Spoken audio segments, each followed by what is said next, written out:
ભીલડી ઉત્તર ગુજરાત વીજ કંપનીની બેદરકારીના કારણે ગરીબ મહિલાનો ભોગ લેવાયો. બલોધર ગામે વીજ કરંટ લાગતા મહિલાનું મોત થયું. ભીલડી ઉત્તર ગુજરાત વીજ કંપનીની બેદરકારીના કારણે ગરીબ મહિલાનો ભોગ લેવાયો. ડીસાના બલોધર ગામે વીજ કરંટથી મહિલાનું મોત.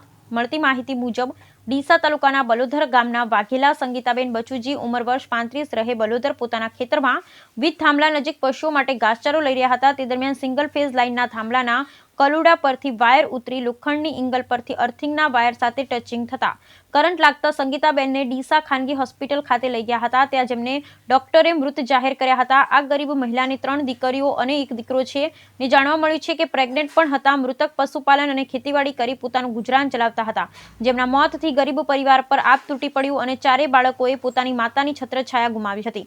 ઉલ્લેખનીય છે કે ઉત્તર ગુજરાત વીજ કંપનીની બેદરકારીના કારણે ભીલડી વિસ્તારમાં આવા અનેક ઝૂલતા તાર અને જૂના પોલના થાંભલા જોવા મળી રહ્યા છે, જેના કારણે અવારનવાર અકસ્માત સર્જાય તેવી ભીતિ સેવાઈ રહી છે. તો ભીલડી ઉત્તર વીજ ગુજરાત કંપની દ્વારા આ થાંભલા સરખા કરશે ખરા? બ્યુરો રિપોર્ટ ભરત ઠક્કર, ડીસા, બનાસકાંઠા.